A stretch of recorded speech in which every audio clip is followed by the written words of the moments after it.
Walmart, because it's 1/1000th of an ounce, the value of this today is like $4.02. So in terms of spendability, this could be useful. You could buy a loaf of bread and a gallon of milk for a Goldback. What you're getting is Jackson Brad raw. Like, this is our normal banter. What's up, Brad? Hey, Jax. Welcome back. Well, you welcome back. Hey, do you want to explain to people why we're on opposite sides of the table? No. Okay. Do we need to be on the same side of the table? I just figured it'd be fun to change it up a little bit. I also think I probably need to be closer to the end.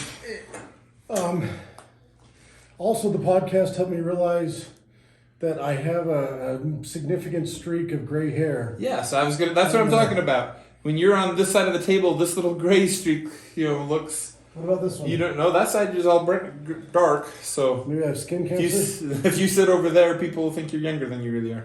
Oh, so we should switch back.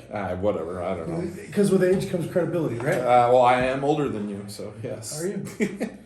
Significantly? 78, like 2 years. 2 years. Year and a half, something. I don't know. That doesn't matter. Anyway, we both have big piles of gold sitting in front of us. You want to tell people why? I do. So we have talked about what I would consider to be political issues the last 2 times.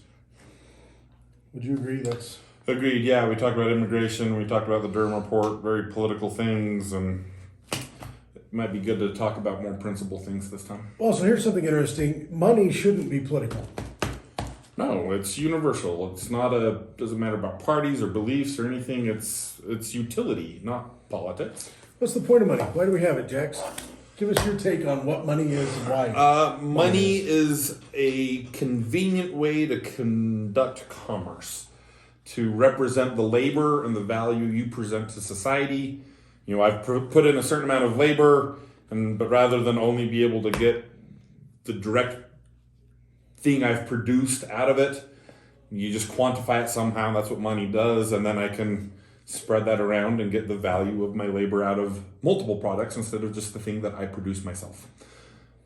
Cool. I agree. I have a couple of principles that apply to it that have some tested articulation. All right, so let's do them. So I don't know which principle number they are. I don't have my list in front of me. My phone is the one recording this. Does it look like the phone is pointed closer to me? I thought it was pointed more at you, but I don't know. I hope it works out okay. So if you want, we can put a cut in and just go fix it, and you can make sure we're actually in the middle of that screen. I think it looks okay. You could tell from there. Yeah, no, the different angle makes gadget neck. The different angle makes a difference. Okay. I mean, I did make sure that the TV was central, and the TV is pretty much central to the table, and you're closer to the end. So even if it is pointed more at me, then that makes up for it. Okay. So, all right. Do you have the list of principles that I sent you? Glorious, thank you. All right, so so principle number 6 says human life value is the source and creator of all property value. Do you understand the articulation there? Yes. So everything that has actual value is because somebody life. Took what existed in nature and did something with it. Yeah, absolutely. Right, like a field of grass, the stuff you're looking to buy in Missouri, it's just a field of grass, right? Yep. It's natural landscape. City council people hate it. Exactly. If I'm going to do nothing with it, it's going to die and disappear or turn into weeds. So It only has value if I put energy in it. Fence it in and run some cattle on it. Especially like what David does. He runs Wagyu. Yeah. Yeah. All of a sudden, it's precious. It's valuable. Yeah. And the more of that grass you've got, the more cattle you can run. Yep. The more energy I put into the product, the more valuable it becomes. Right. So everything that has property value has property value because of the human life value that's been put into it. Yeah. Right. So when you work, you're saying job, human life. I'm equating that to energy. How much of my energy I expend. You're saying my life I put into it. Sometimes you don't have to expend energy. Like, for example, when you teach an idea, but it's still mental energy. It's you learn. It focus. Is. Yes. Yep. And there's life energy is a good way to explain it. Intellectual property, is energy. I get you. Okay. So you work a job, you get paid for that job. Your energy that you expended, your human life value that applied to it, is what created the property value. Whether that means you went to work at a gold mine and you put a bunch of work in and you were able to get gold out and you were able to sell that gold, or whether it was that you worked at McDonald's and you took the raw materials of buns and burger and you flipped them and you made them reasonably pleasant and presentable to the customers and gave that to them. That energy that you added made it valuable. Right. So, like fruit growing on a tree, if you leave it, it's going to fall and rot. And so you actually picking it, sorting it, giving it to somebody conveniently, Shipping it to somewhere, yes, yeah. it makes it valuable. Yeah. So dollars, which is what most people recognize as money, like to them, money and dollars is synonymous, but it's not. Dollars follow value. Yes. So if you want, it's funny, I didn't learn this from my mentor, I learned this from a book. I'm trying to remember what book. It had to have been Napoleon Hill. But he said, when you think about the money that you want to get the things done that you want, because if you want money just for money's sake, you're an idiot. If you want money for what money can get you, then that makes sense. Now, you may be evil, you may want something evil with it. Yeah. But it's what the money gets you that you want, it's not the actual money itself. Yeah. So if you want some money, where is that money currently? Somebody else has it. It's in somebody else's pocket. Yeah. Right? So how do you get it from them? And some people, the evil people, would say, well, I'll steal it from them.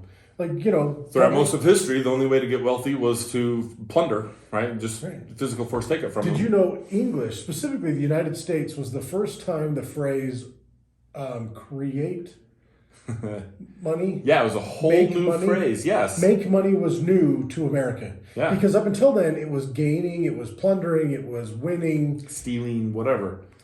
Right, we You actually create money. wealth. Yes, and so if I want to get the money that's in their pocket, capitalist system, not plunder, right? Then I do something valuable to them, and they will give me the money for it. So I have to do something where they value the service more than they value the money, so that they'll let it go. Yep. Because I value the money more than the service I'm giving. Yep. So you covered 3 principles all in one, and that one. Oh, I don't. No, it's you great. refer to these, but I don't know what they are. So principle number 7 is dollars follow value. So you create value, dollars Yes. will follow it. Yep. If you want money, it's in somebody else's pocket. Create value in the marketplace, and somebody will give you the money that they have in their pocket. Yeah. And the reason they do that is because profit is a tool of validation. They want what you're. That's principle 9. Oh, okay. Principle 9 says profit is a tool of validation. They want what you're offering more than they want what they've got to offer you. Yeah, it's, I've got $20. Do I want this or do I want that movie? And no, I'd rather have the movie than the $20, so I give it up. Right, and voluntarily. the movie theater values your seat availability at the movie less than the $20. Yep. You value sitting in that seat more than $20. And so that's principle number 8. Got it. Okay. Exchange creates wealth. Yeah. Because Create you wealth, had that yes. exchange, you're wealthier because you got something you valued more than your $20. And they're wealthier because they got something they valued more than seat availability. Yes. And so because that exchange happened, it created wealth. And the way you know that is because both parties profited. Yeah, I What we feel call like a I got win-win. ahead. Yeah. It's a win-win because as long as there is both parties winning, it's a fair transaction. Nobody's being forced into it. Nobody's being defrauded, manipulated, coerced. Then it profits both parties. That's where the cool thing is about intellectualism or education. There's a Portuguese word. I'm having a hard time coming up with the English. I can't help you there. Information, intellectual properties, right? So the value of education and knowledge is that you can sell them to somebody else and they'll pay you because they're now wealthier for having that knowledge. Yeah. But you still have it too. Yeah.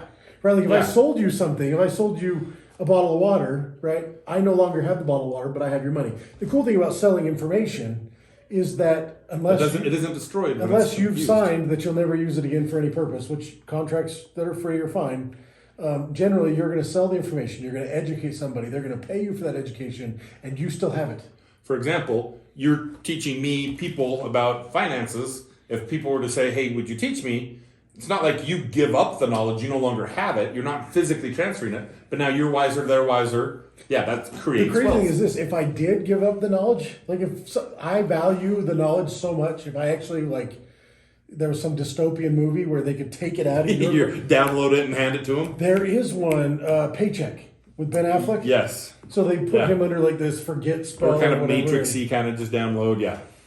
And so he develops something and then they wipe his brain. And so if I were to sell knowledge and I didn't get to keep it, I would charge a much higher price. Yes. Like, I'm willing to educate people basically for free if I have faith in them. Like, my faith is the profit that I get. So my faith motivates me to give them something because I expect the world is a better place, which benefits me and others, and I value that, right? Yeah, So the value profit. is feeling good for helping. But if I had to give up the knowledge, it would be expensive. Yes. Because I've paid a high price for the knowledge I've got. And anyway, so those are those four principles stacked right together. Human life value is the source and creator of all property value. Dollars follow value. Exchange creates wealth. And profit is the tool of validation. Yeah. So Okay. when I think about money, Yeah, I don't know your rules, but apparently I know the principles somehow. I say them differently. it's just an articulation. Gotcha. I think it's a clever articulation. Very good. So for me, when I think about money, what I think is, okay, anything that you use as a medium of exchange of value is money. Right, yeah, it doesn't have, so, I've got a whole bag of bills here, right? Like this works as money, right? I even have a pile of $2 bills. Ooh, I like those. Yeah, Starbucks? those are actually all numerically ordered. Ooh, man, that fill those are crazy. They're all together and they're all in order. But yeah, so this is what people consider money, but it could be painted rocks, it could be shiny diamonds, it could be IOU notes. Yeah. This is what we use, but this, I have a kid that loves to give me rocks. right, this is a form of That's money. what he loves. And Bobby is the same way. Bobby will present me with a rock. Bobby's gonna laugh when he sees us. And we love you, Bobby. I'm not sure that he's willing to put up with us. He's not. He wants it in person. He watched the or not. last one. He left a comment. He wants it in person or not at all. Oh, okay. Maybe not. I don't know. I love that guy. I miss him. Yeah. Anyway, sorry guys. What you're getting is Jackson Brad Raw. Like, this is our normal banter. We do this every week. Yeah. Yeah. More than once. More than once a week. We just sit and chat All about right. this kind of stuff. So rocks, you're right. Rocks could be valuable, could Yes. be given. When I go to Mandarin, the Chinese restaurant, I buy food there. I bring people to her. She loves me. She gives me a hug every time I walk in. That's money. Yeah. And when I walk out, she always gives me, I think it's a culture thing, I don't know, but she'll always give me something for a gift. She'll give me an apple, she'll give me a peach, a little chocolate, a little rice candies. Like, there's always something else that she's just giving me. I don't know what to do. Like, I'm like, what? I mean, I leave a big tip, but I don't know what else. You don't know what you don't come prepared with gifts. I mean, now I've been tipping a normal size tip, and then I've been giving them Goldbacks. Uh-huh. And the last time I was in there, I paid with Goldbacks, and I left a huge tip. They don't know what to do with them. Anyway. Well, hopefully they'll watch this and figure it out. We're getting to this. We're getting to the Goldbacks part. Okay. So yeah, money That's can what just money be is. something people value to exchange. Yep. Now, here's the problem with money. If you read back in history about things that have been used for money, rocks commonly have been, diamonds still are. Yep. Although that's a weird one because it's manipulated in the market. Oh, Freaking badly. bears. Anyway, Yeah, warehouses full of things. Yeah. if you read in the Book of Mormon, they actually lay out a system of currency, Yes. and they used grains. Yeah. Now, what's the problem with grains as money? If you want to make a large purchase, you can't carry enough of them around to do it. That is a problem, absolutely. What other problem can you think of? They go bad and rot. They go bad. You can only accept a certain quantity of them and still use them. Yeah. It's like, do you remember when Trump was in office and he was bombastic with the oil industry, like drill baby drill and open everything up, and oil prices went through the floor. Literally, they went negative. Mm-hmm. Yeah. You could buy oil futures at negative money, but they weren't actually selling unless you could actually like show up and take receivership. Yeah, you had You'd to be like, physically look, be I'll able to take commit. it. I'll come Yeah. take 10,000 gallons or whatever, like 1,000 Yeah. barrels. You actually, but they were literally for like an hour, they were trading in the negative. Mm-hmm. And I was like, how do I get on that? And one of my buddies works for a plastic company, Dusty. Yeah. And he was like, well, there's a company that basically mirrors oil because like 90% of their business, like their cost of goods sold is the cost of crude oil. Yeah. And he's like, so when oil is cheap, their stock Because sucks. they're making like PVC pipe and stuff, right? And it's like all petroleum product? Yeah. Okay. So when the price of oil sucks, their stock sucks. Gotcha. Or no, it's opposite. It's an inverse. So when the price of oil is low, Yeah. they're making successful. money They're making crazy. big. Yeah. When the price of oil goes up, then their business flounders because it can't really sell product that it paid too much for because the market's going to adjust and they're going to be overpriced. Yeah, the price of their pipe can't swing that much. Yeah. Unless it holds for a while. Yes. And so they basically have to reject orders until nobody has anything, and then the price has to adjust to whatever the market bears. Yeah. And so that it's a complex game. Anyway. Well, so oil could be money, right? Yeah. But you have to be able to all of the logistics. You have to be able to take it.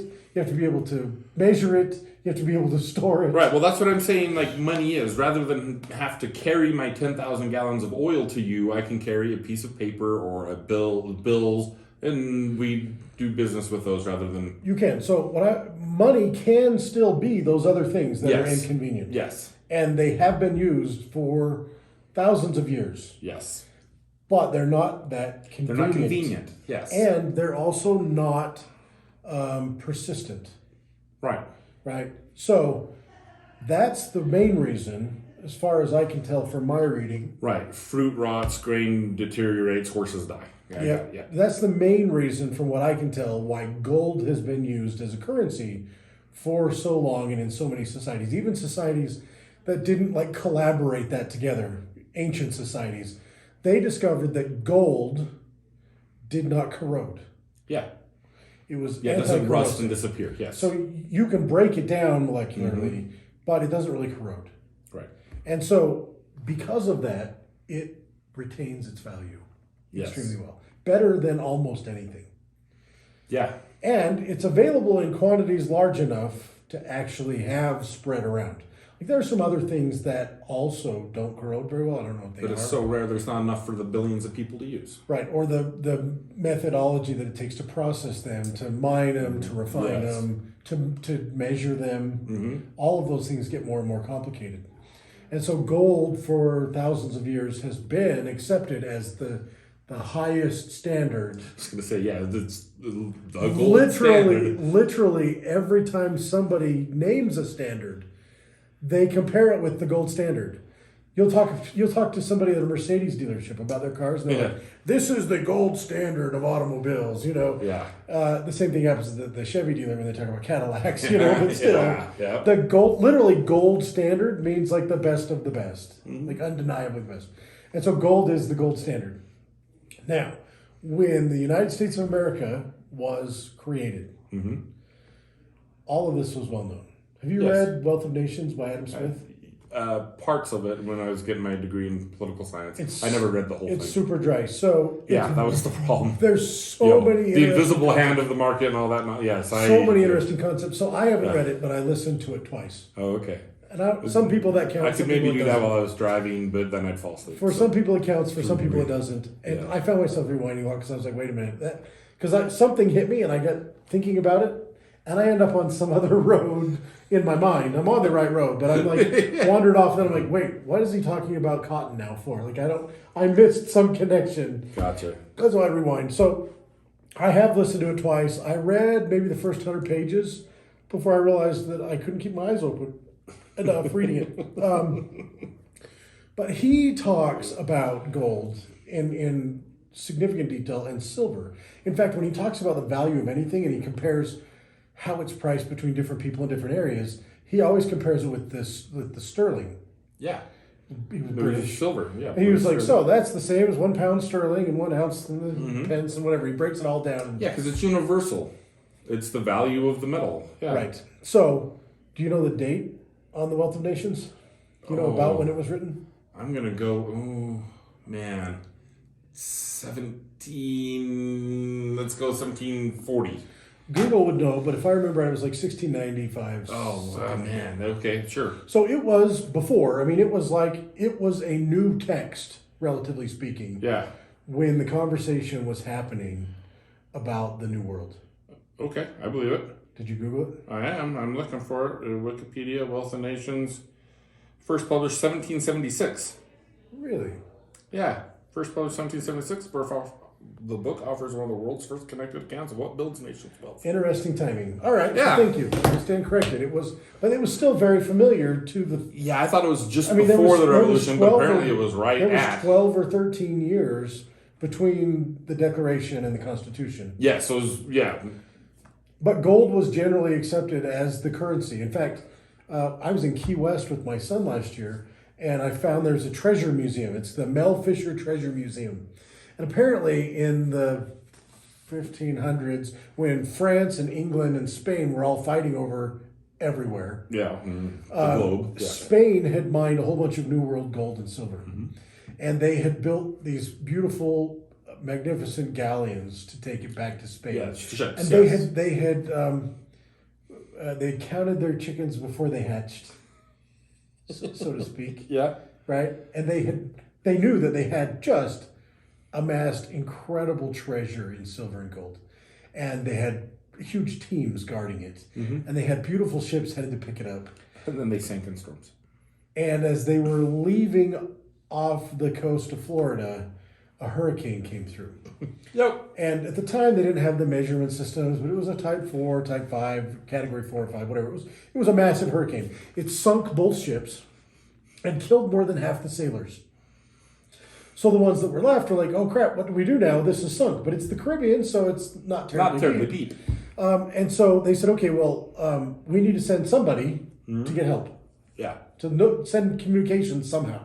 They didn't have cell phones. They didn't have satellite. Starlink was How long does it take to get a message all the way back to Spain and have it come back? Like it's weeks. Yeah. So they sent somebody, and the rest of them stayed to guard and mark the location. Well, within a couple of weeks, another hurricane came through and killed the rest of them. Yep. It was like God saying, "This is not yours," and just wiped it off. Maybe. I don't know. I wouldn't come to that conclusion, but you can. I don't care. So anyway, this guy that went, he was like, look, I know this was a thing. Like, I've reported it, but Spain was embarrassed. They were like, oh, we can't tell people because our creditors will totally, right? Because this was all. Yeah. You had royalty, right? So you think it's like a super rich family that's made all kinds of debt commitments. Yeah, it's Bill Gates saying, I can't let people know I've lost half my fortune. Yeah. Yeah, I get it. Yeah. You know, the market will collapse if people, all my friends and neighbors who trust on me. Like Warren Buffett hiding that Berkshire Hathaway was having troubles. Like exactly. So all the financial problems that happened when Enron found out to be so you had this guy in Florida, didn't know exactly where it happened because it was a hurricane and he was fleeing and the people that were supposed to mark it were dead. But here he is saying, hey, look, guys, there's more wealth than you've ever seen before in your whole life sunken out there, and we got to find it. And they're like, you're a loon. And he's like, seriously, Spain knows about this. They sent these galleons, and like nobody was validating his story. Yep. And so he kind of disappeared to history. But there was enough written about it that people had been out looking for it. And if you've seen Into the Blue, the movie with... Jessica Alba and the dude from Fast and Furious. Yeah. Died in the car crash. Yeah. Cool guy, Paul Walker. Paul Walker. Yep. So it patterns that story a little bit. Now they obviously threw in the weird Hollywood cocaine storyline, but the crazy thing is like they had to this Paul Walker character. No, the Paul Fisher, the guy that ended up finding the wreck. Oh yeah. He had to identify the claim. He borrowed millions from investors selling this story that people believed but couldn't really validate because it was kind of lost in history. And when they lost it, Spain... Wait, is he the one who's in jail because he won't tell people where it is? No. Oh, okay. Sorry. No. Different story then. Different story. So here's the thing. If you look at the seemingly unrelated instances in world history, the power of Spain was far-reaching. They had colonized the world. They were the superpower at the time. They were the highest superpower. And after about the time in the storyline, they lost their ability to defend their territories to Spain and England.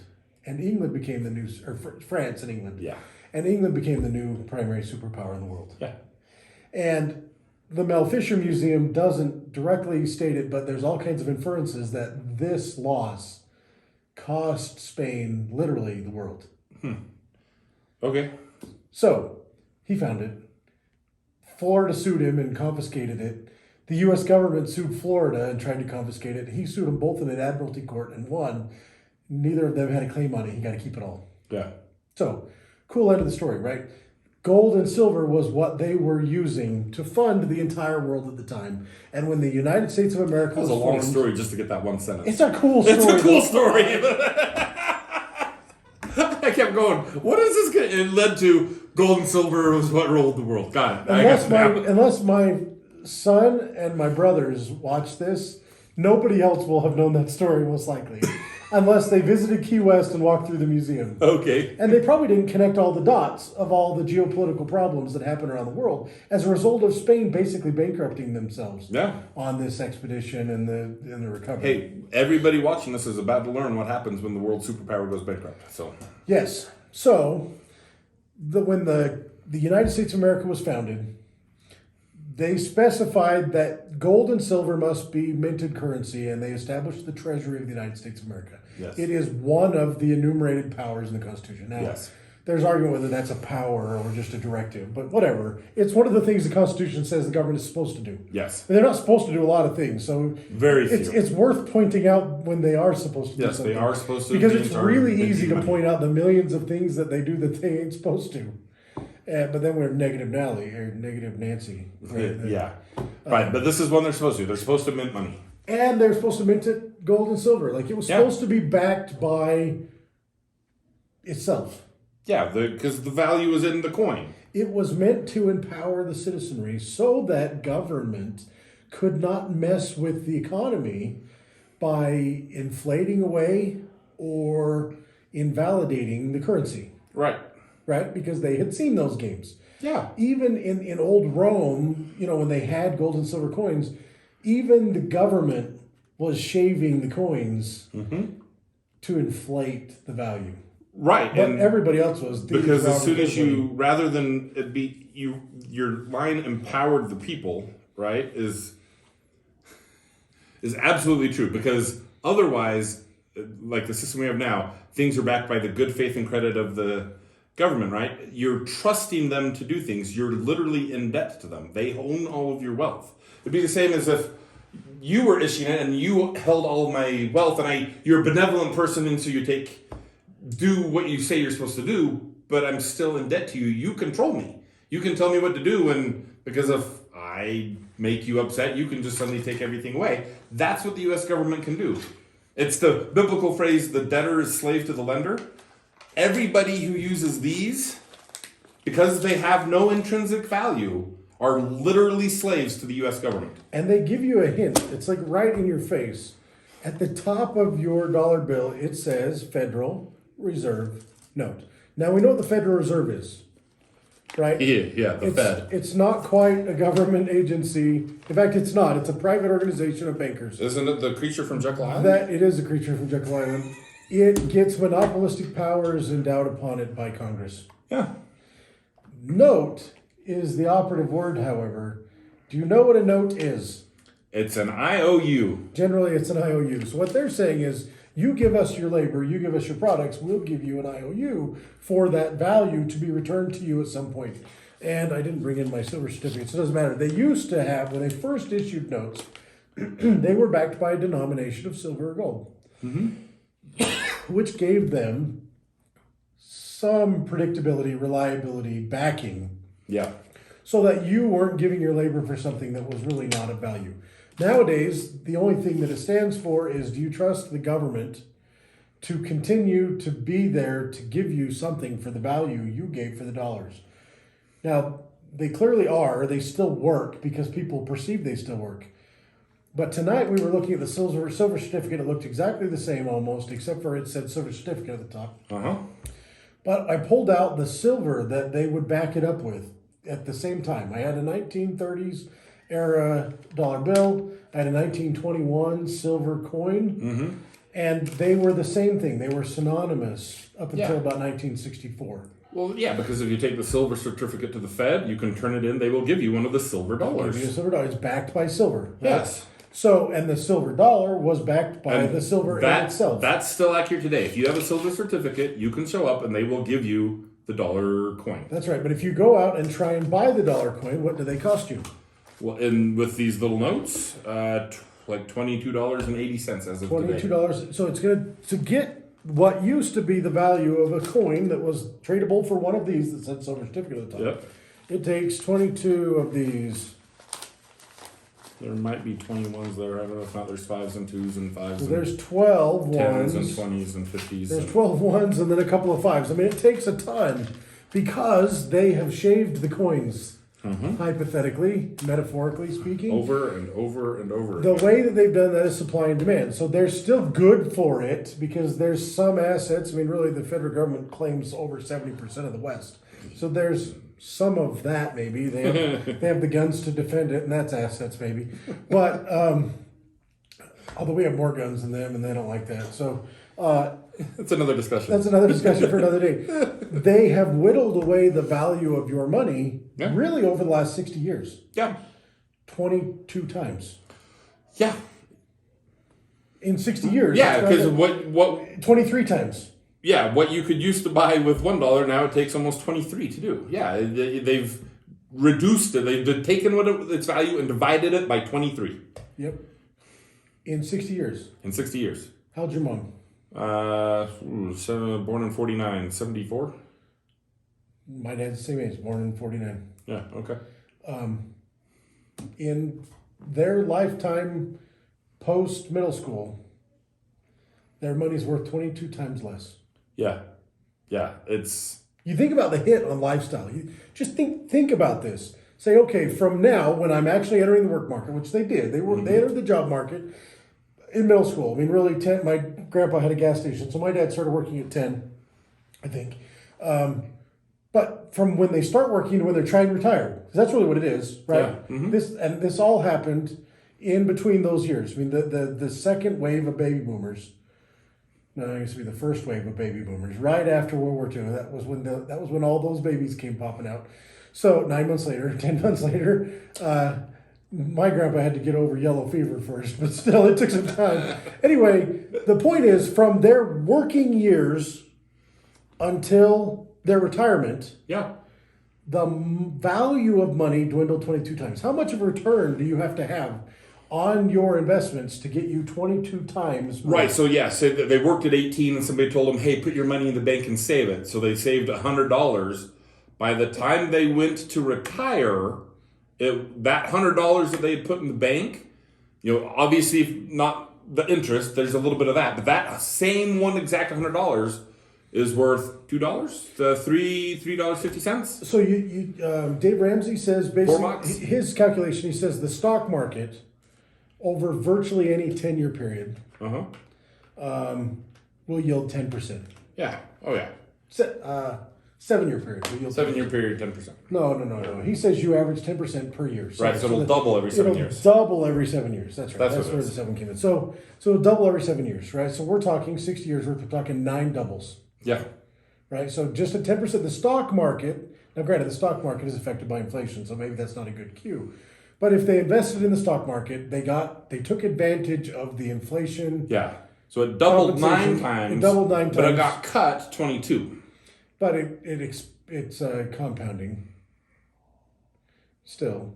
Okay. 1 to 2 to 4 to 8 to 16 to 32 to 64. 128, 256. So $1 would be worth 256 if they left it in the market. All right. So maybe there's some. Maybe there's some there.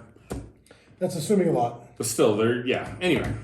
But they're stealing 3% of your value every year. I never thought about that. But still, when you think, all I really need in my retirement's $1 million by the time I turn 70, so I can retire.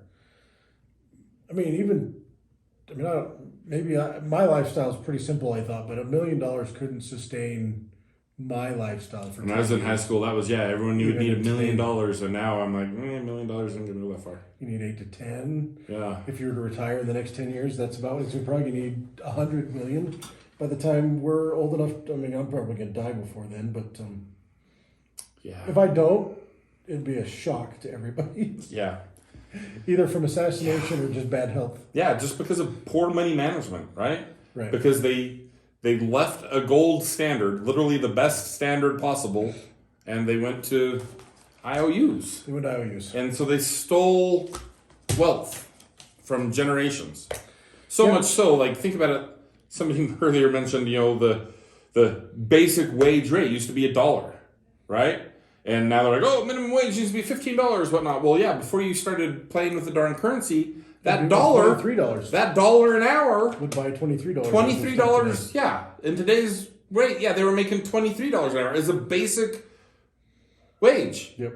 So your current people, modern contemporary people, are making less actual value than people who were working for $1 an hour back in 1960. Yep. So, what do we do about it? I don't know if you've read Audit the Fed or no, End the Fed by Ron Paul. You should. You should. It's a good read. Dr. Paul, if you watch this, He's a better writer than Adam Smith. He doesn't put you to sleep quite as much. Yeah, it was way shorter too. Yeah, that helps. That helps. Yeah, well, the print was a little bigger. Yeah. So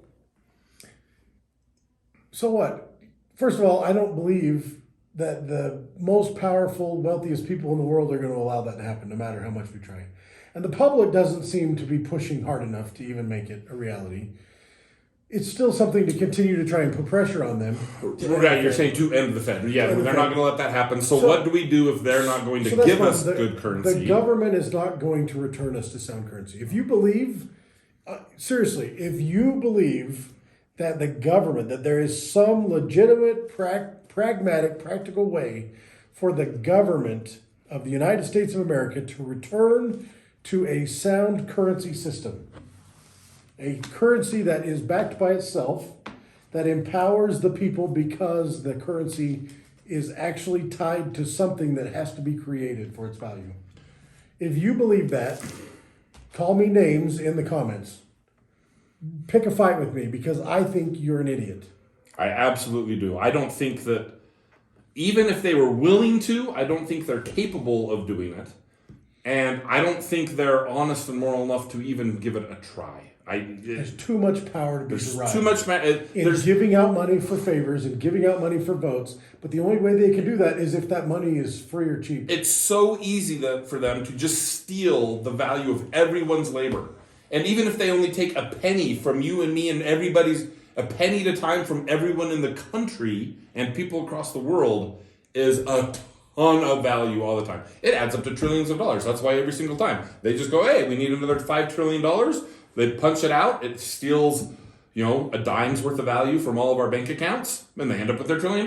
Yep. So there are societies. They can't give that up. That power. There are societies that have eschewed, have gone away from these fiat currencies. They didn't have to go it alone. They create their own little society. Sometimes they have to violently defend their borders. We have discovered a modern day currency that allows us to peacefully take back sound currency. Yeah. Now, what do you think would be, if you were to invent it, you didn't know that this already existed, what do you think it would take to make a modern day currency, sound currency, possible? Okay, so if I didn't know about these things sitting in front of us, what would your checklist be? Wow. I would think you'd have to have a large supply of something precious to back up your currency. You'd have to have a really incredibly tight-knit, unified group willing to trust in it and have some control over it. I think you'd need some kind of minting mechanism to actually produce it.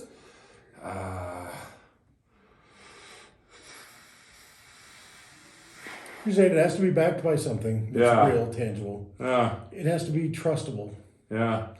And it has to be expandable. And you have to have the tech to make it. It has to be expandable. Yeah. We could all use junk silver, but they're going to run out. There's not going to be Yes. enough. Junk silver being silver dimes, quarters, 50-cent piece silver dollars. Yeah. So they just don't keep making those. And you could make silver rounds, but how do you get the trust element? Right. It's been 50 years since they disappeared. They stopped producing them. So, entropy, they've been disappearing and being used and lost and whatever. So there's not a new supply. Yeah. So my opinion, my points were similar to yours. It has to be backed by something, but in my opinion, it has to actually be backed by itself. It has to be made of something, because that solves your trust issue. If it's made of something and you can verify yourself and you can control it yourself, and that something is valuable, regardless of anybody saying it's valuable, then right, because I could make little wooden discs and stamp a number on them. Yep, and say that it's worth gold in your vault, but they have to trust your vault. We can't audit the Fed, and nobody's been in Fort Knox for a while. Right, but you're saying if I didn't, that's what I would have said 5 years ago. You could make it out of some kind of commodity, but that commodity would have to be something that's not corruptible. What's the other perishable? Word? Non-perishable. There's another word that we just talked about with gold. It can't be corroded. Yeah. It doesn't deteriorate. Corrosion proof. Yeah. So And then there you have to be able to continue to expand the supply as its adoption happens. But there's a fourth element that the rare coin dealers and the bullion dealers and all of the commodity people have not solved. And that's why they can't take on it in any kind of a large way. It has to have usable denominations. Right. Okay. Yes. You can't have a gold coin and go to the grocery store and buy a loaf of bread because they're going to give you a whole month's worth of change in dollars. So yeah, a 1 ounce gold coin right now is worth like $2,200 or something. So yeah, if I go buy, hey, here's my coin, I need $2,200 worth of bread. I need bread, eggs, cheese, and milk. They're like, okay, well, what else? I'm cleaning out the entire bread aisle at Walmart. Yeah, what else? So you have to have bite-sized denominations. Yes. Bite-sized maybe isn't the right word for it. But you have to have small enough denominations that it's practical for everyday use without getting a whole bunch of change in a currency you don't want. Yeah. So I was in Brazil in 2001, 99 through 2001. And what had just recently happened is they just switched to the real. Mm-hmm. And before the real, they had the Cruzeiro. They had one type of money, Real. they switched to a different type of money. Cruzeiro Real. And it was getting devalued so fast that if they took their paycheck and they cashed into the bank and they planned on spending that on their groceries, they would run out. The grocery price would go up, and they were out 10 to 15% by their next paycheck in 2 weeks. Jeez. Like some weeks they were literally So having you'd spend it the day you got it. But you couldn't because if you because your milk goes bad, your eggs go bad, your bread rots. There weren't enough refrigerators or quality places, and like having the ability to store that food that needs to be fresh wasn't a real good plan for most people. And so what they would do is they would go to the cambio, the exchange. Merchant exchange. Yeah. Is that currency exchange? Yeah. They call it a cambio. What do they call it in Argentina? Cambio is the verb for change. Yes. To exchange. They call it troca and change. Yeah. Anyway, so they would go to the merchant exchange. They would get their paycheck. They would get their Cruzeiro Reals. Mm-hmm. They'd go to the cambio and they would trade it out for dollars. U.S. dollars. U.S. dollars. And then they would have U.S. dollars get them through. And if they had to, they would go trade out just what they needed the next day or two. So lots of lines at the merchant exchange. Well, so some grocery stores started getting wise. And they said, okay, we have $1 cash register. Oh. Right? Because grocery stores are trying to compete. Right, rather than to go exchange. And so grocery stores like, come to my store and buy my products. I have $1 cash register. You can buy groceries from me and we'll price them in dollars. And pretty soon, you had one Cruzeiro Real register and $6 registers. Because everybody would trade their Cruzeiro Real for dollars on payday, and then they would just spend dollars all week. Yeah. And it worked pretty well. I mean, everybody was like, yeah, the dollar was a solution. So when they actually finally gave up on the Cruzeiro Real, they backed the new real by the dollar. They said $1 will be worth 1.6 Cruzeiro or 1.6 reals. And for a long time, I don't know if I don't remember how the arrangement was, but they said for a certain period of time, it's just going to be locked that way. And when that lock went away, when it sunsetted, the value went it was like 6 Cruzeiro reals for $1. Like it inflated crazy again because they were like printing it. And then they ousted that president. A new guy came in claiming that it was his fault and he was going to tie it back to the dollar, and that they bought that for a while. And then there was like this revolution thing that kind of happened. And anyway, it's tumultic and it's all based upon money because they're destroying the value that you worked for. They're manipulating it so that you're essentially a slave. Yeah, they're stealing your labor. Yep. Which is what slavery is, essentially. Making you work and get nothing in return. That's slavery. Yeah, you work, but they control where it goes. Yep. Yeah. So what they did with the dollar, we believe you can do with Goldbacks.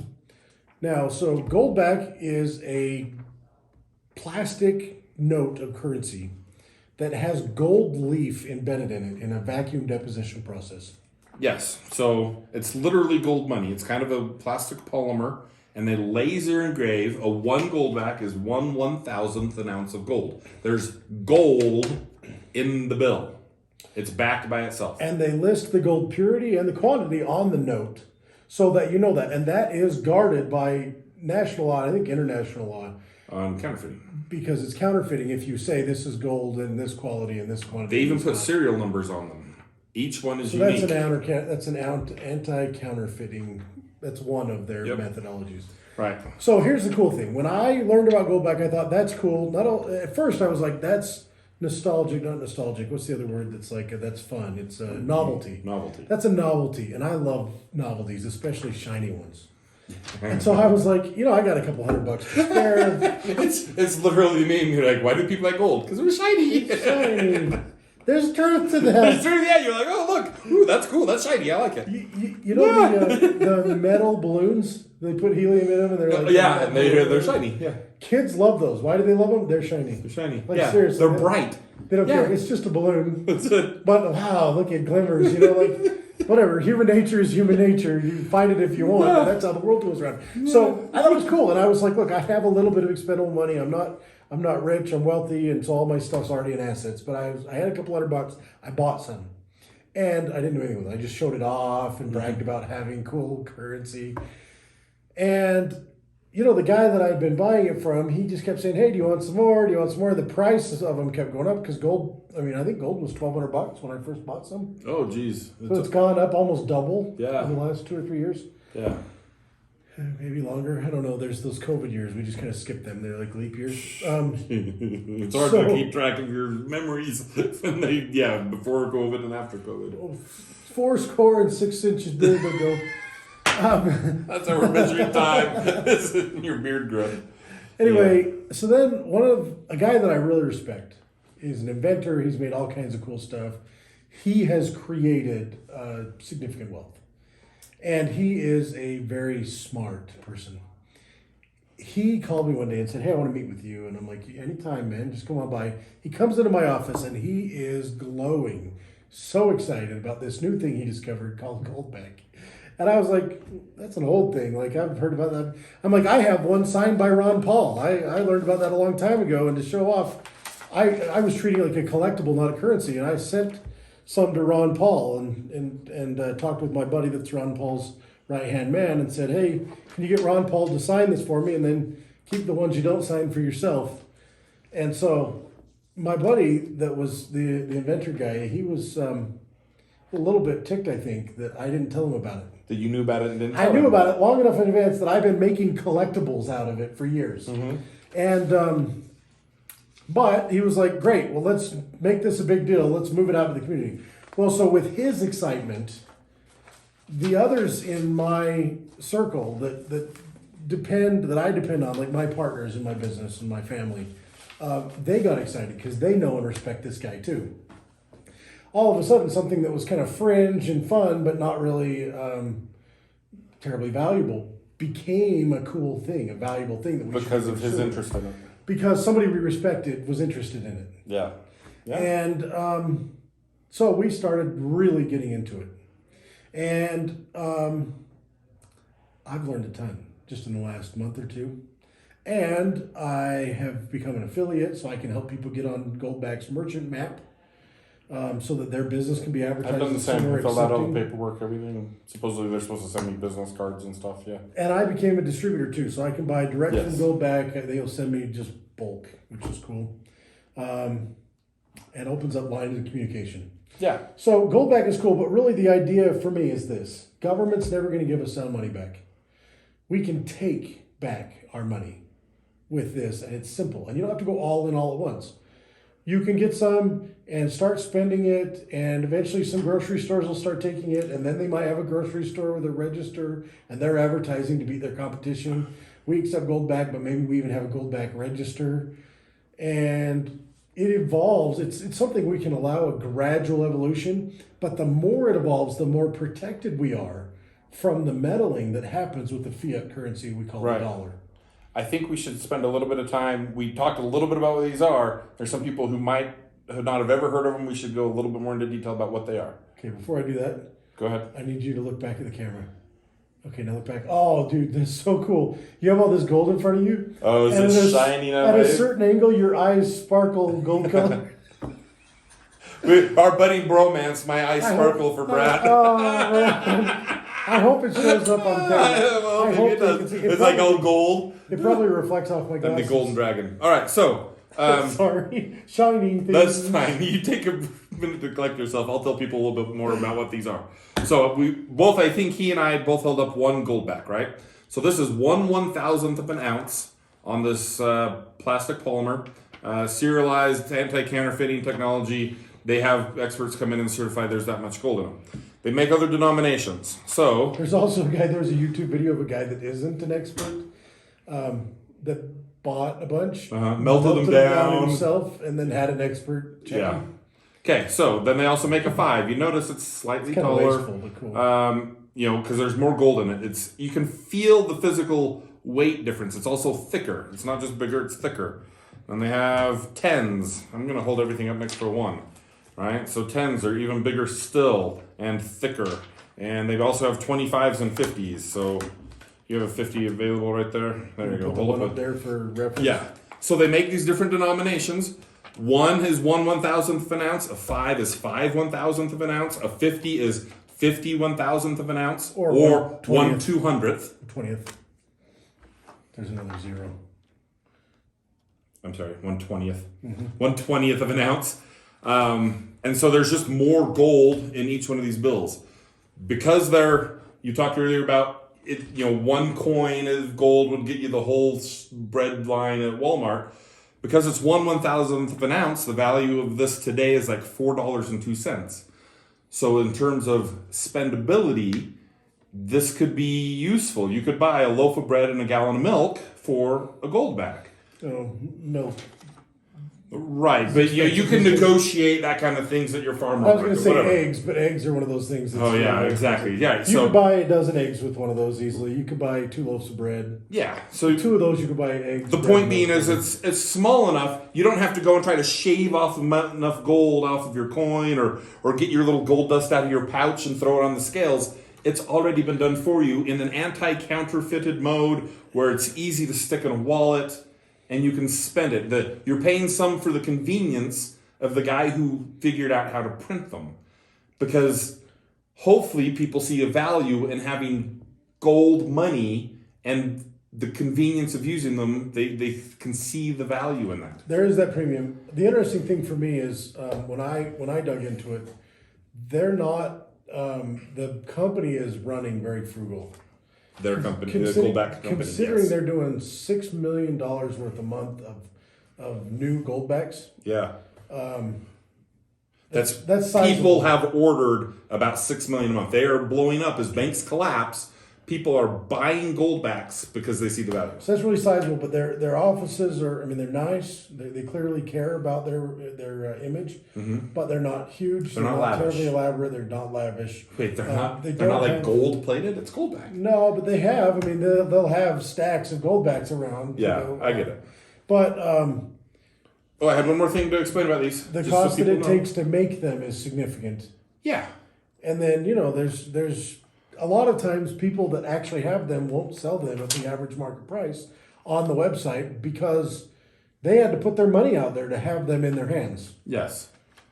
The last thing I was going to say about them is kind of minor. They do have different series. So these ones are Utah's. These ones are Nevada's. Wyoming. You've got Wyoming, and there's also New Hampshire. So they have series for those 4 states. I think I gave Wyoming. Utah, Nevada, Wyoming, New Hampshire. I don't have any. Oh, I have a New Hampshire. Oh, see, so Utah. So if that gets close enough, you can see the name at the top. Wyoming. Do I have a Nevada? They'd be willing to make them for more states if people are willing to put in the initial investment to cover it. So it's actually my least favorite thing about them. That there's multiple images. I think it's silly. I'm a modernist. I don't like the flowery things so much. I like shiny things, but I don't care for the flowery. Like for me, granted, I sell inventory. I sell product for a living. So for me, this is 4 SKUs, each of which is usable for the same task. Yes. Which means I have to quadruple stock inventory. Yes. Right, like that bugs me. That burns me. Like I have, for example. To be fair, that's up to you. You could just choose to count all 1s as 1 SKU and all 5s as 1 SKU and all 10s as 1 SKU. The problem is that people have preferences. I get that. And I list them online, and somebody might be like, "Oh, I like New Hampshire because the Free State Project." That's me. I like the pictures. In fact, the Wyoming 5, I think, has this cowgirl on it that's like smoking hot. Way awesome. There's one where a girl's sitting on a cannon. The New Hampshire 10 is my favorite one. Oh yeah, see, yeah, look at that. Show that. There's this chick sitting on a cannon. Like, that's way awesome. I love the different art. And because they're all worth the exact same amount of gold. There you go. There's the Wyoming 5. So I like the fact that they changed them a little bit. Yeah, that reminds me of my that's a wife. beautiful chick. She's beautiful. They are all women on them because they're the lady virtues. And so this one says liberty and truth and prudence and justice. And so, yeah, they have the feminine lady virtues. So they do. Sorry if you think that's sexist, but they only put the girls on them. Well, they're not feminine virtues. It's basically like Lady Liberty or whatever. Like, yeah, that's what I'm saying. That's what I meant. Not. But let's be honest. If you need any other evidence to know that God is a man, just compare the beauty of women and men. He spent a lot more time creating them than he did us. I mean, I recognize there's some effeminate men out there, and there are some super manly men that they have glorious statures and like but like women generally, like all women are beautiful. Like it's a pure form. I'm just saying. Yeah, I get you. And so for me, it makes for good imagery on currency. It does. But again, for me as a guy that. Right, all you care about is the utility, right? Because they all do the same task. It doesn't matter if I pay for my eggs or my haircut or my oil change with a 5 that says Utah or 5 that says Wyoming. They're the same. You just want to pay for it, yes. And so that's the real value. That's what we spent. It might have seemed like a hodgepodge of stories at the beginning, but it was trying to explain the value of money in exchange, right? So that we can tell people, look, if we can get businesses signed up that say we will accept Goldbacks as payment, and people are willing to buy them and use them, right? Then rather than just be bullion like my gold coin that I can't eat in itself and it's too big for me to use, these can become an actual currency. I'm this close to having a grocery store accepting them. Right, and so if we can sign up enough core businesses so you can buy some groceries and get your haircut and get your oil changed, maybe pay for your kids' pharmacy or doctor's visit, some of those just core, pay for your water bill, those core aspects for life, then maybe some percentage of employees would be willing to tell their employer, hey, I'll take a 10th of my paycheck in Goldbacks or a quarter of it in Goldbacks. Because they know that there's places they can spend it. And it makes it easier for the employer to accept them because their biggest expense is labor. Right. So when they collect them, they can go, okay, these are how many Goldbacks I have. Let's split it up among the employees and spend them. And then they go out and they spend them and it circulates like a real currency. But it's a currency that's backed by gold, which is the gold standard. It can't be stolen by the government. Well, it can. Well, okay. In the past, many people might not know this. They have to physically take it from you. Not the Utah. The U.S. government in the past has made it illegal to own gold, and you were required to turn it in. They have seriously stolen the gold before, but that's what it would take. They can't just print more money and the values just magically disappeared out of our bank accounts. They can't hide the reality of what they're doing. Exactly. They would have to physically come take it. And so when banks are collapsing and inflation is going crazy and suddenly things are all getting way more expensive, right now this is worth $4. Well, when everything gets more expensive, it'll be worth, when everything doubles, it'll be worth $8. That's worth $210. I meant one Goldback. Yeah. So that's the 50. So it's worth about $200, right? So the one, instead of being worth 4, will suddenly become 8. That's right. Right? So they can't steal the value. And so it's, not only is it useful that way, it's also the protection against the economic collapse. So that when the hurricane comes and the U.S. government is suddenly bankrupt, because all of our value is sunk to the bottom of the Caribbean, you still have something of value that the businesses in your community are used to dealing with. And people have seen enough that they're comfortable with. Yeah, I'm willing to accept that for these eggs because I can go get, have somebody hem my dress for me and I can buy some new shoes for my son with these and that they keep circulating. So it doesn't have to take over and replace these, but if people be willing to use them kind of on the side, then when things get really bad and dangerous and scary, this is the emergency backup plan and it's already in place. And you don't have to wait for the government or any organization to say, hey, we have an emergency, this is the plan. You can be in charge and put that plan in place right now. Yep. And there's very little risk to it. Very little, because at the end of the day, you own gold. And you can sell it. And there are companies like my company that are willing to give you dollars for it that will establish that. Like, sure, there's people out there that'll buy them. Otherwise, how do they get into the marketplace? But you have to set up a way to find it. Like, you don't want to be at the farmer's market saying, hey, we'll buy these Goldbacks. Well, you could do that, and it works, and there are people that do. It's nice to have a bank, so to speak, that's willing to do that exchange, a cambio. That would be the next biggest step. So right now I'm trying to get Enoch City. So we're in Cedar City. Most of our people who watch this probably know that because they're friends of ours mostly. But so we're in Cedar City, Utah. I'm a city councilman in Enoch. I'm trying to get Enoch to be the very first city anywhere in the world to accept these as payment for your water bill or your whatever you owe the city for. So that it's one more place you can spend them. But yeah, the next big step, not just a government entity, would be a bank. If you would get a bank, one of your small local ones, to start be willing to take deposits and then hand them out, that would be the final step to make it a true currency that's a safety net for the people. So for me, I saw that as an important step because businesses especially, they have to have the currency that they have to have. And there's a lot of flow, a lot of liquidity that moves through a business. And so for me, I said, okay, well, the banks aren't going to see the vision because it's a threat. It's like it's a competitor to them to some extent because the banks anymore aren't really banks as much as they are agents of the Federal Reserve System. Yes, that's the problem. And so there is that now credit union, maybe because they're a little bit separated from that. You would think that they should just be transactions in value, but because the slave nature of the dollar, no way they are agents of the Fed. Compete with interest rates that are subsidized by the federal government. Yeah.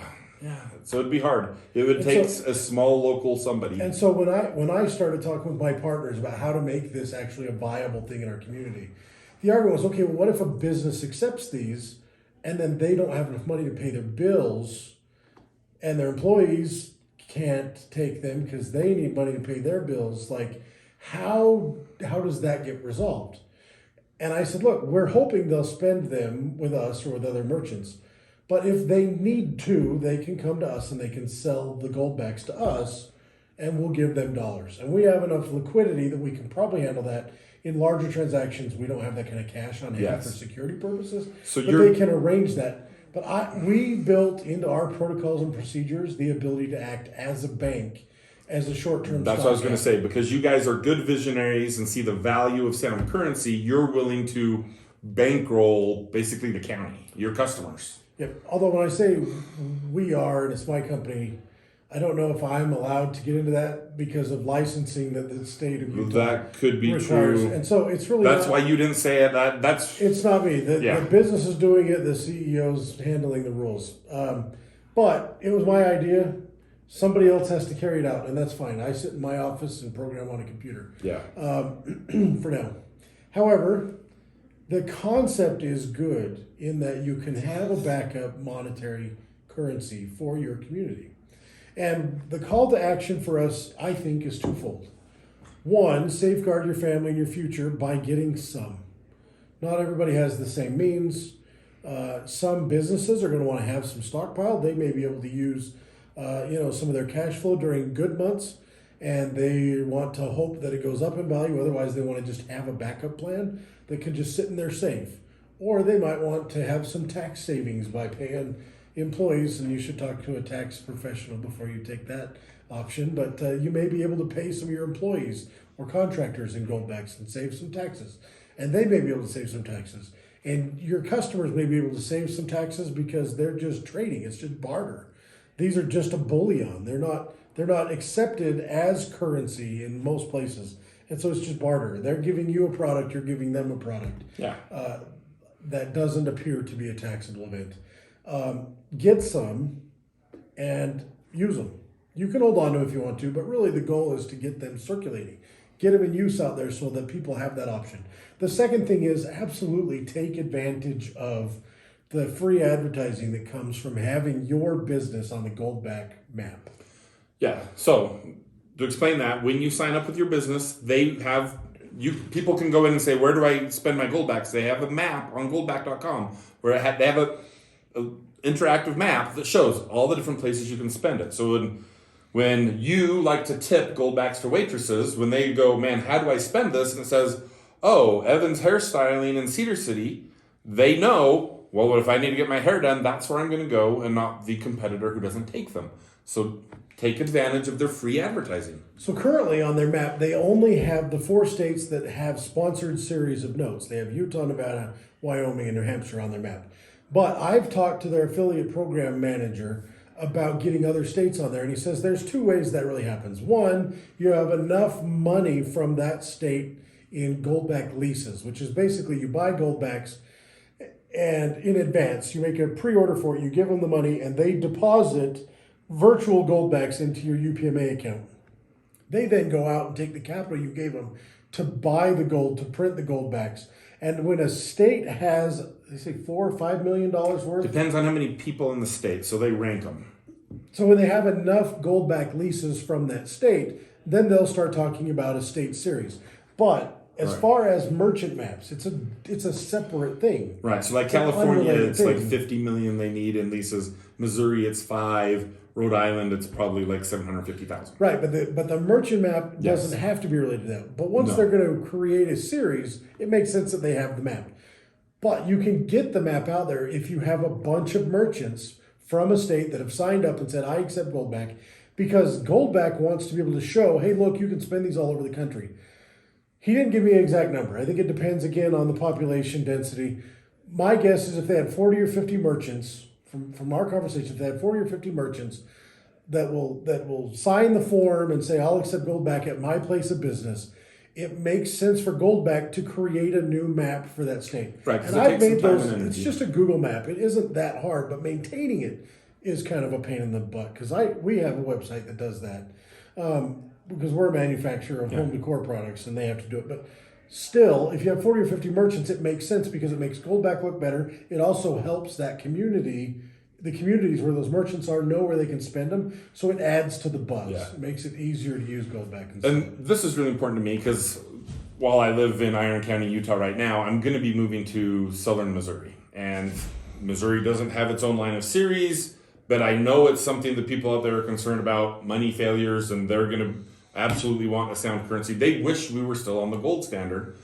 When I get out there, I'm hoping to find a number of businesses, small mom and pop shops, whatever, that are willing to take them. And if I need to find the threshold number, 10, 20, 30, 40, 50, so that Goldback is willing to say, all right, look, there's this whole area around Fort Leonard Wood, Missouri, where this is blowing up. Let's create a map and run from there. So I'm hoping that this will spread, and then anyone anywhere across the U.S., if they see this vision, could do it in their state as well. So the incentive Goldback is giving to merchants is they're going to put you on their map, which is basically free advertising. Yeah. I've taken it to the next level. So when I signed up as an affiliate, they made me sign all this paperwork, and they wanted to meet me and know more about me. In the end, they approved me as an affiliate. They gave me stickers that could go in business. Oh, I should have given some to Ty. Did he leave? Anyway, they give you a sticker that says, we accept Goldback. You put that on your door so that people ask you about it. They pay a commission to affiliates to go out and get merchants. So what I'm doing, if you sign up on Goldback's website, which you can do, they have a form, they'll put you on the map. If you sign up, I created a web form that is like a DocuSign form. It's on my website. I'll send you 5 Goldbacks when they approve it. So I'll get you started by giving you the commission that they give me. It's $20 worth of $20 gold. for filling out a form. Yeah. It doesn't take really any personal information. It takes your business information, your address, your business phone number, the business name, what it does, and then your signature, which if you want to, you don't have to sign, you can just type. And so the way you get to that, on my blog, I have created a link to that form because the form, anyway, I'm trying to make it as easy as possible for people to learn about it and get all the resources. So if you go to my website, it's plumberstock.com. And if you go plumberstock.com/Goldback, it'll take you there. It'll take you to my blog entry. There's a link there that takes you to the form. You fill out the form. It'll send you an email to make sure that you're an actual person. You click that in your email. It'll send it to me. I'll send it to Goldback. When they send me the commission for having you get on their map, I'll send you five Goldbacks. Sweet. So that's that part of it. That's a pretty good call to action. If you Sign want up. Goldbacks, there's a couple of ways to get them. We have some. We'll sell them to you. We have them on hand. If you're in Cedar City, Utah, you can get them. You can be a trustless exchange. You can bring us some dollars that we're just going to go buy more Goldbacks with, and we'll give you Goldbacks. Like we're obviously believing in Goldbacks. We want to invest in Goldbacks, but we still need dollars in our daily life too. Yep. However, I have a certain amount of capital I'm willing to allocate to Goldbacks, and so if you buy Goldbacks off me with dollars, I'm going to turn around and buy more Goldbacks. Yeah, I mean, we sold several $1,000s worth of them tonight in a previous meeting, and we turned around and I just reacquired all the Goldbacks with all the money we had. Like it's, we want them to be used and spent.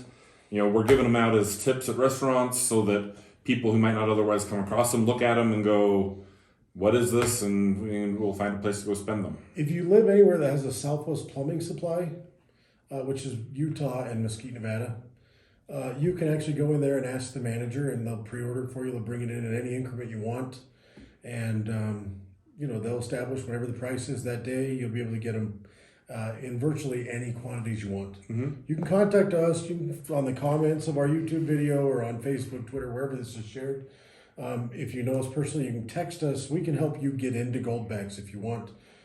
There's other places online. That's okay too. Our goal is to get people using them, buying them, having them use them. And that doesn't mean that has to be everyone's goal. There's a lot of people that probably have like gold and silver bullion just as storage. You could put, some percentage of those rather than have the gold coins, keep some of those, but you could decide for yourself what percentage you want. And instead you could have usable gold bills. Yep. So you don't have to share our vision to make them useful to you. By the way, that looks like a gold bar when you do like that. Oh yeah? Does it still make my eyes?